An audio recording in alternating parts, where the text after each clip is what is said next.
हम आपको पूछ रहे बिंदास में आज सवाल कि क्या सरकार वादा निभाएगी, और अब तक 100% लोगों ने ये कहा है कि वादा नहीं निभाएगी। जिन्होंने निभाएगी कहा है वो भी मजबूरी में कहा है, मतलब सरकार के इरादे पे, सरकार के नियत पे, सरकार के चरित्र पे लोगों ने संशय लिया है। क्या कहना है आपका?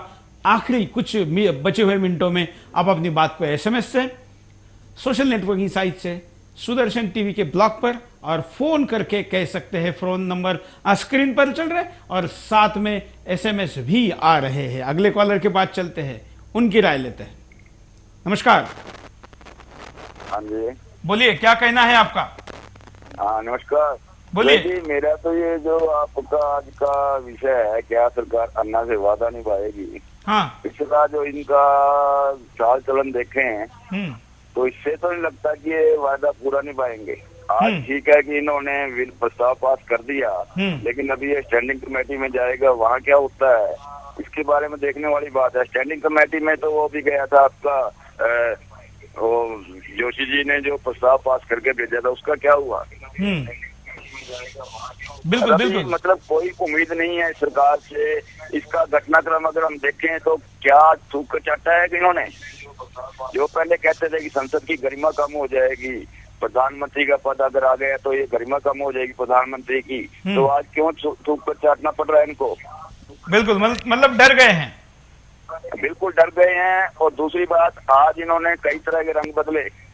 आज में कई तरह के रंग बदले। अगर बीजेपी थोड़ा सा स्टैंड नहीं लेती तो ये बिल्कुल साफ हो जाना था। इनकी मांग कोई नहीं मानी जाती और अन्ना जी बेचारे ऐसे ही बैठे रहते हैं अनशन पे। बिल्कुल, धन्यवाद। सरकार से कोई उम्मीद नहीं। धन्यवाद। कोई उम्मीद नहीं है। अगले कॉलर की उम्मीद है या नहीं, देखते हैं। नमस्कार। हेलो, नमस्कार। हाँ बोलिए। सर मैं ये पूछ रहा हूँ कि 1947 से लेके आज तक हाँ इनकी सरकार थी कांग्रेस की, इन्होंने देश को क्या दिया आज तक? ये अपने मिनिस्टरों का सबकी संपत्ति का ब्यौरा इकट्ठा करें। हाँ। आज क्यों अन्ना को आने की जरूरत पड़ी? क्यों हर पब्लिक के, हर आदमी को अन्ना बनने की जरूरत पड़ी? क्या ये भ्रष्ट नहीं है? ये अपनी संपत्ति का ब्यौरा दे और बताए पब्लिक को कि हमने क्या कमाया, क्या किया। और जब से लेके आज तक, जब इनकी सरकार आई है, आज तक सबसे ज्यादा महंगाई इनके राज में बढ़ी है। ये सारे आंकड़े इकट्ठा करके पब्लिक को बताएं कि कब किसकी सरकार आई है और कितने देश में महंगाई बढ़ी है, और जब इनकी सरकार आई है कितने देश में महंगाई बढ़ी है। बिल्कुल, ये सब पब्लिक को बताएं, सरेआम बताएं ये लोग। बिल्कुल, धन्यवाद। अगले कॉलर के पास चलते हैं, उनकी भी राय लेते हैं। आप भी अपनी राय दे सकते हैं। नमस्कार। हरिओम, बोलिए। हाँ भैया, मैं ओम प्रकाश शर्मा बोल रहा हूँ। कहाँ से बोल रहे हो ओम प्रकाश जी? पिथौरा, रायपुर, छत्तीसगढ़ से जी। बोलिए।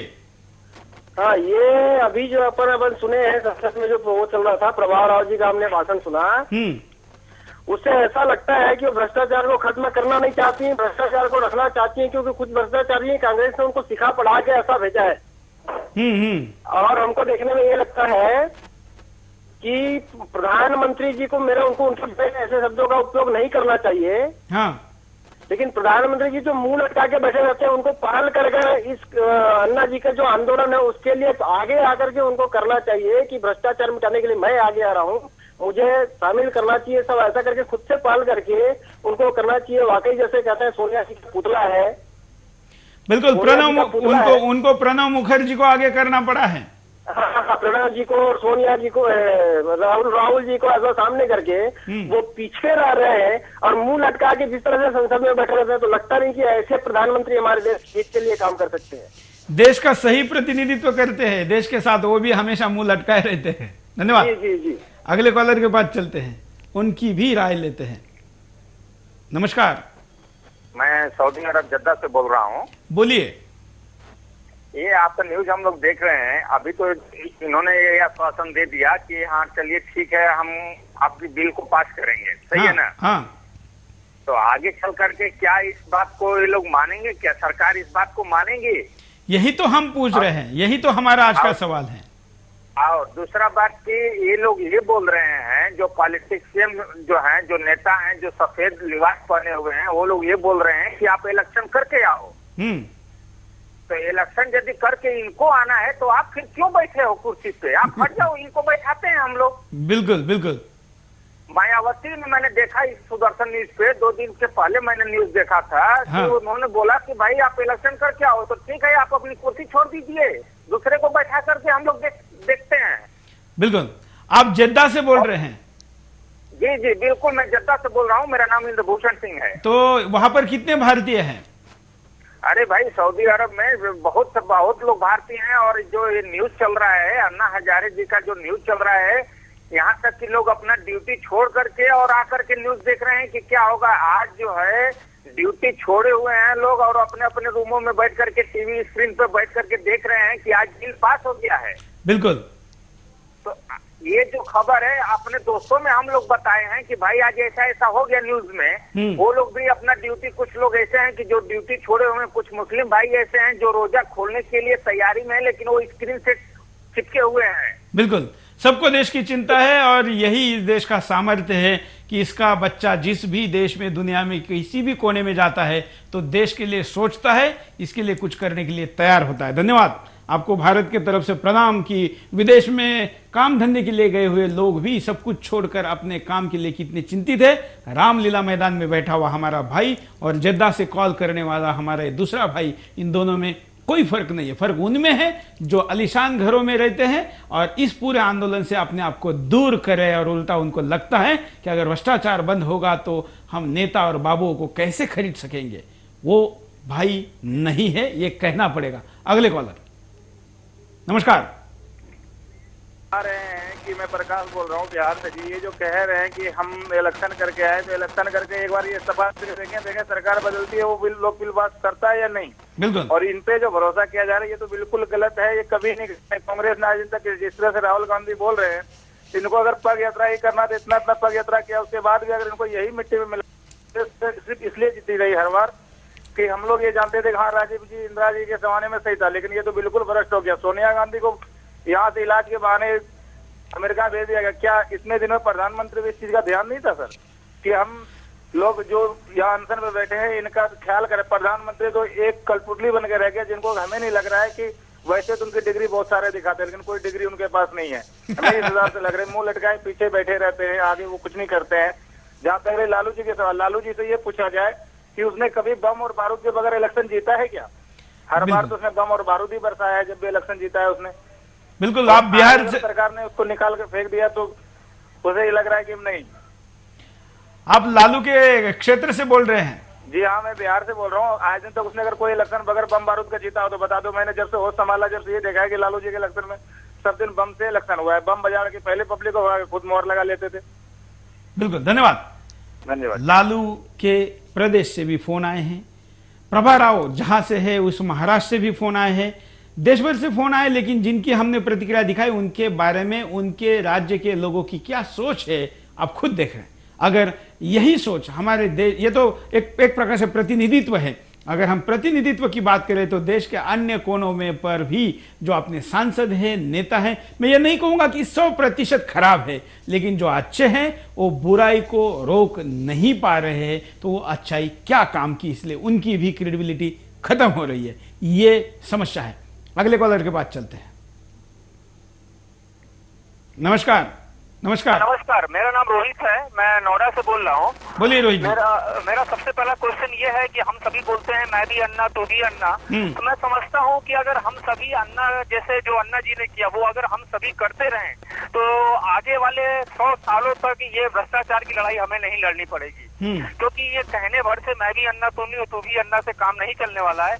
हमको अन्ना जी के जो भी दर से उन्होंने अपने कार्य दिखाए हैं, हमको उस पर चलना पड़ेगा। अगर हम नहीं चलते हैं तो ये आगे से ये लड़ाई कभी भी खत्म नहीं होने वाली है। बिल्कुल, धन्यवाद। हम अगले कॉलर के पास चलते हैं, उनकी बात को भी यहाँ पर रखते हैं, देखते हैं क्या प्रतिक्रिया है। आप भी प्रतिक्रिया दे सकते हैं, लेकिन हम आपको यहाँ पर SMS पोल दिखाते हैं। SMS पोल क्या कहता है, हम 2 स्क्रीन आपको दिखा रहे हैं। ये सर्वर और वेबसाइट पर आया हुआ पोल है, आप देख सकते हैं। ये आपके सामने स्क्रीन पर अब हम आपको दिखा रहे हैं कि अब तक लोगों ने क्या कहा। 99% लोग कह रहे बिंदास बोल, जहां लिखा है वहां पर यह आ रहा है। थोड़ा सा कलर और उसके बैकग्राउंड के कारण ये यहां नहीं दिख रहा है, लेकिन 99%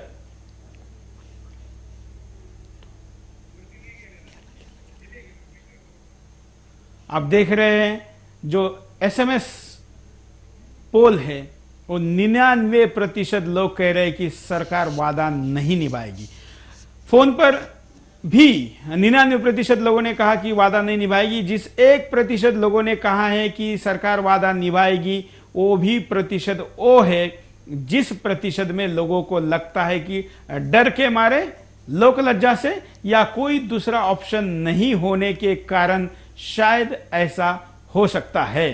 तो ये मजबूरी है और आज के ये एसएमएस पोल का रिजल्ट है 99 और 1। आज हम आपके सामने इस पोल के साथ आए। अब हम बिंदास बोल में दोबारा एसएमएस पोल शुरू करें जैसे कि पहले करते थे, और अब हम आपको प्रतिशत के आधार पर एसएमएस में, वेबसाइट में और सोशल नेटवर्किंग साइट में क्या रेशो रहा ये भी बताएंगे। आज आपने अच्छी प्रतिक्रिया दी। हमेशा की तरह बेखौफ होकर बोलना इस बिंदास बोल कार्यक्रम की विशेषता है, लेकिन सबसे जरूरी देश का मिजाज क्या है यह भी समझ में आता है। रामदेव बाबा के साथ धोखा होगा ये हमने 3 दिन पहले कहा था। अन्ना हजारे के अरेस्ट के बारे में हमने करीब 26 घंटे पहले खबर दी थी, और आज अनशन नहीं टूटेगा ये भी, ऐसी कई खबरें हम सबसे पहले देने में कामयाब रहे हैं। लेकिन हम हमेशा कहते हैं कि हमें केवल चैनल नहीं देश नंबर 1 बनाना है, इसलिए हम देश के चर्चा पर जोर देते हैं। देश की चर्चा आगे भी बिंदास बोल में चलती रहेगी। बिंदास बोल में क्या विषय हो, क्या प्रतिक्रिया ली जाए, कैसे विषय को आपके सामने रखा जाए। अगर आप हमसे नाराज है फिर भी आप आपकी प्रतिक्रिया हमको भेज सकते हैं, और अगर आप बिंदास बोल में क्या विषय लिया जाए ये बताना चाहते हैं तो भी आप हमको बता सकते हैं। हमारा पता है बिंदास बोल, Sudarshan TV, A88 sector 4 Noida. आपकी सारी प्रतिक्रियाओं का हम प्रतीक्षा के साथ सम्मान करेंगे, और हमारा ईमेल आईडी भी है bindasbol@sudarshanTV.com। यहां पर आप हमको मेल कर सकते हैं, और हमारा एसएमएस आईडी है 53536। यहां पर आप STV लिखे स्पेस दे और आगे बिंदास बोल लिख के क्या विषय हो ये बताएं। आपके सारे प्रतिक्रियाओं का हम प्रतीक्षा यहां पर इंतजार करेंगे। आज के लिए इतना ही। जय हिंद।